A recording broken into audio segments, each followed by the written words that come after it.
The first thing Ethan Carter noticed when he stepped into the Grand Meridian Hotel was the silence. Not real silence. The ballroom buzzed with music, clinking glasses, and polite laughter. But the kind of silence that followed him wherever he went in his family's world.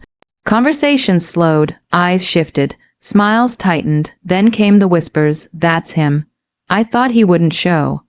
After everything he did to his father, Ethan adjusted the cuff of his charcoal gray suit and kept walking. Years ago, those whispers would have shattered him. Tonight, they merely exhausted him. Crystal chandeliers glowed above hundreds of guests dressed in designer gowns and tailored tuxedos. White roses covered the ballroom like snow. At the center of it all stood Vanessa Carter, his younger sister, smiling for photographs in a custom-made wedding dress that probably cost more than Ethan's first car. She looked perfect, she always had, and Ethan had always been the disappointment standing beside her. "Wow," a familiar voice said sharply. "You actually came." Ethan turned to find Vanessa approaching with her bridesmaids trailing behind her like shadows. Her smile looked beautiful from a distance, but up close it carried the same coldness he remembered from childhood. "I got your invitation," Ethan replied calmly. Vanessa crossed her arms. "Dad invited you out of obligation, not forgiveness." One of the bridesmaids laughed quietly. Ethan ignored her. "Congratulations, Vanessa." For a second, something softened in her expression, but it disappeared quickly. "Just don't create drama tonight," she said. "This day isn't about you."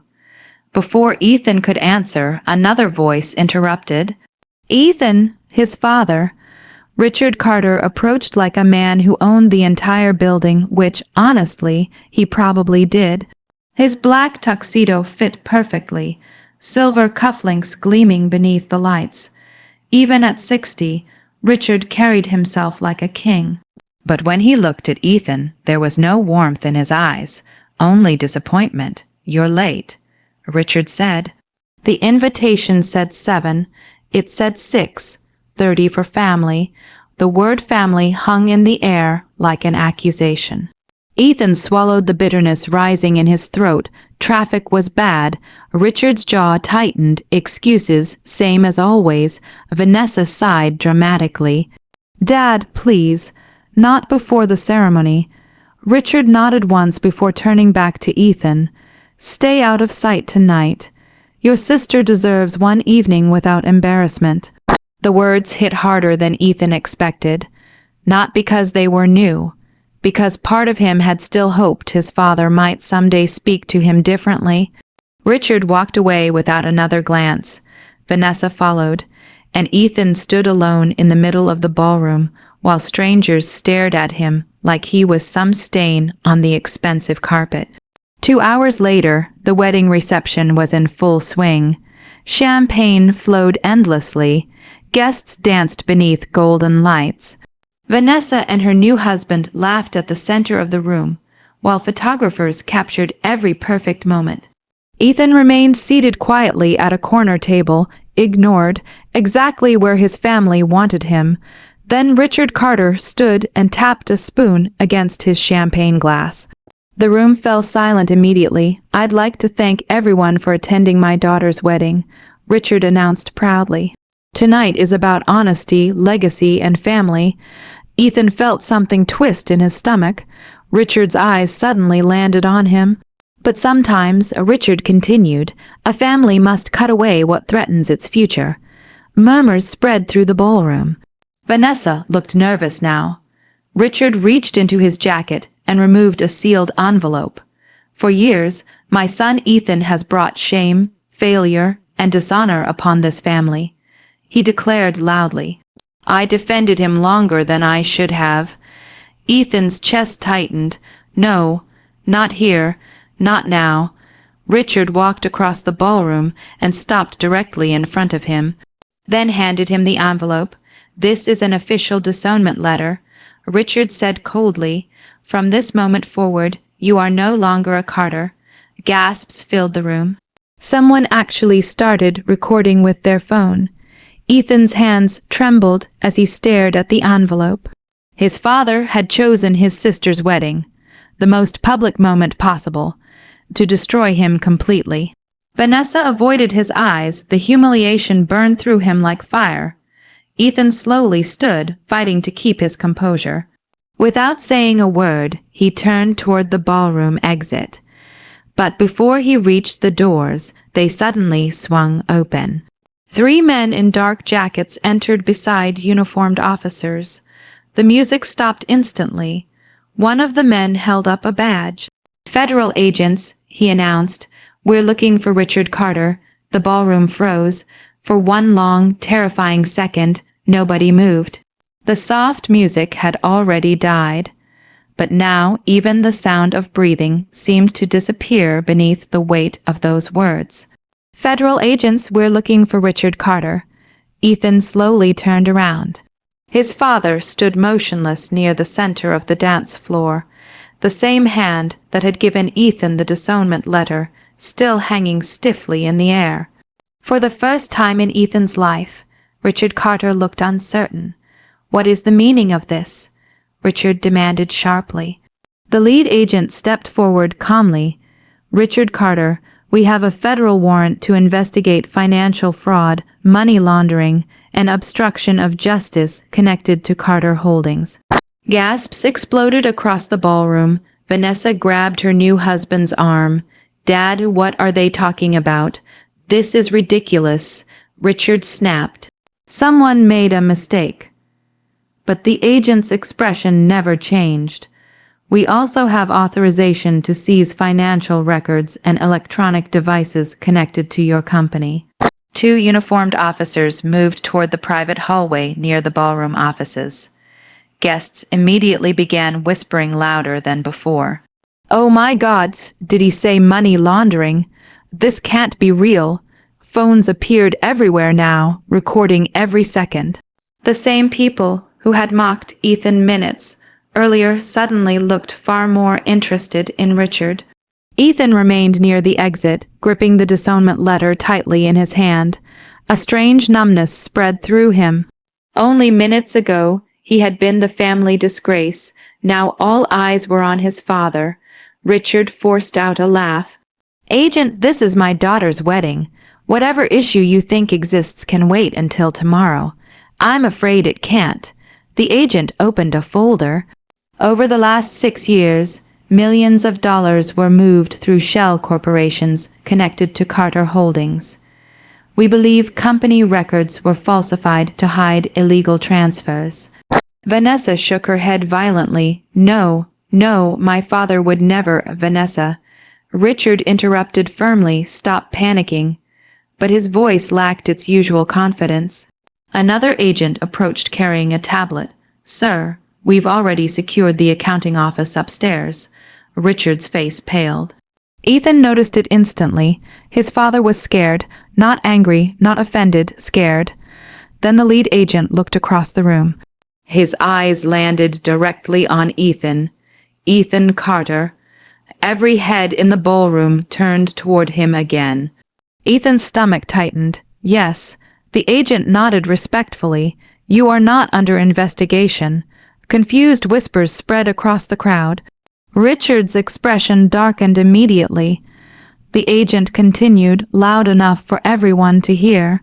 "In fact, evidence confirms you were falsely connected to financial misconduct involving Carter Holdings 3 years ago." Ethan felt the air leave his lungs. 3 years earlier, missing company funds had mysteriously appeared under accounts connected to his name. Richard had privately blamed Ethan for reckless business decisions, and the family believed every word. That scandal had destroyed Ethan's reputation. Friends disappeared. Business partners abandoned him. Even Vanessa stopped speaking to him after that, and now it was false. Someone whispered nearby, "You mean Ethan didn't steal anything?" Vanessa stared at her father in confusion. "Dad, what is he talking about?" Richard said nothing. The silence answered for him. Ethan suddenly remembered every lonely night, every rejected phone call, every holiday spent alone, while his family treated him like a criminal. And Richard had known the truth the entire time. "You blamed me," Ethan said quietly. His father finally looked at him. Not with guilt, with frustration. "This is not the place for this conversation." Ethan laughed bitterly. "Funny, you thought this was the perfect place to disown me." As several guests looked away awkwardly, others kept recording. Vanessa's eyes filled with tears as realization slowly broke across her face. "Dad, tell me this isn't true." Richard's composure finally cracked. "Everything I did was to protect this family." The ballroom erupted into chaos. Guests whispered loudly, while agents moved deeper into the venue. Vanessa stepped backward, like she no longer recognized the man standing in front of her. And for the first time in years, Ethan wasn't the one carrying the family shame. Richard Carter was. Chaos swallowed the ballroom within minutes. Wedding guests rushed toward exits, while others stayed behind purely to watch the Carter family collapse in real time. Phones flashed everywhere like lightning. Vanessa sat frozen in a chair near the dance floor, mascara running down her face as her brand. New husband argued quietly with one of the agents. And at the center of it all stood Richard Carter, surrounded by federal investigators. The king of the Carter Empire suddenly looked like an old man trapped inside a nightmare. Ethan watched silently from across the room. For years, he had imagined confronting his father. He had pictured screaming, demanding answers, forcing Richard to finally admit what he had done. But now that moment had arrived, and Ethan felt strangely calm. One of the agents approached him carefully. "Mr. Carter, we may need a formal statement later tonight." Ethan nodded once. "I understand." Richard's eyes snapped toward him immediately. "You talk to them," his father asked sharply. The ballroom grew quiet again. Ethan met his gaze without fear. "I told them the truth. You betrayed your own family." Ethan almost laughed at the hypocrisy. "My family betrayed me first." Richard took a step closer, lowering his voice. "You have no idea how much pressure I was under. The company was collapsing, investors were pulling out, I had to protect the business. So you framed your son." Richard's jaw tightened. "I sacrificed one reputation to save hundreds of employees." "No," Ethan replied coldly. "You sacrificed me because it was convenient." Vanessa slowly looked up from her chair. "Dad, you really blamed Ethan for everything." Richard rubbed a hand across his face, clearly losing control now. "You don't understand how the real world works." Ethan's anger finally surfaced. "The real world," he repeated. "You let everyone believe I was a thief."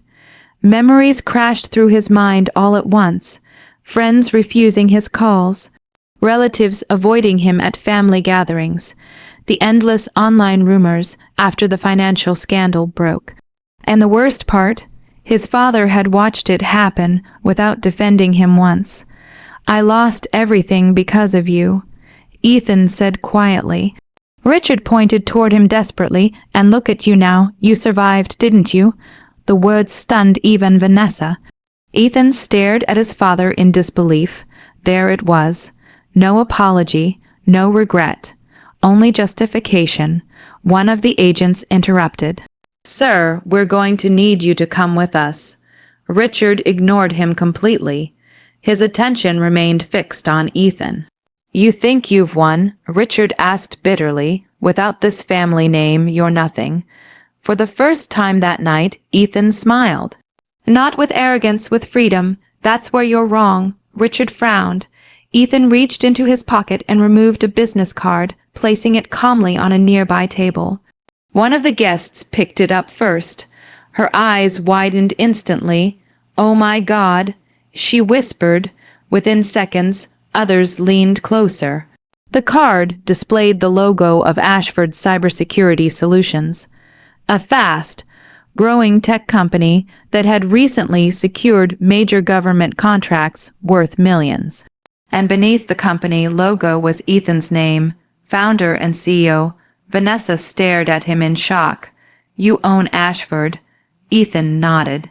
Richard's face slowly drained of color. For years, the Carter family believed Ethan had failed after the scandal ruined his reputation. While they mocked him behind closed doors, Ethan had quietly rebuilt his life from nothing, alone, without the Carter name. Without their money, without their approval, you lied to us, Vanessa whispered. No. Ethan replied softly. You never cared enough to ask. Silence crushed the ballroom again. Richard looked suddenly smaller than before. Defeated, and Ethan realized something important in that moment. Revenge was not standing there watching his father collapse. Revenge was becoming successful enough that he no longer needed the people who broke him. The lead agent stepped beside Richard once more. Sir, it's time. This time, Richard didn't resist. As agents escorted him across the ballroom, he turned back toward Ethan one final time. After everything I built for this family, Richard said bitterly, you chose strangers over your own blood. Ethan looked down at the disownment letter still clutched in his hand. Then back at the man who gave it to him. No, Ethan said calmly, you stopped being my family long before tonight. 3 months after Vanessa's wedding, Richard Carter stood in a federal courtroom, wearing the same expression he had worn the night agents led him away from the ballroom, defeated. News stations covered every detail of the case, hidden accounts, fraudulent transfers, corrupt partnerships. The Carter empire that once looked untouchable had collapsed faster than anyone imagined. The family mansion was sold. Carter Holdings filed for bankruptcy.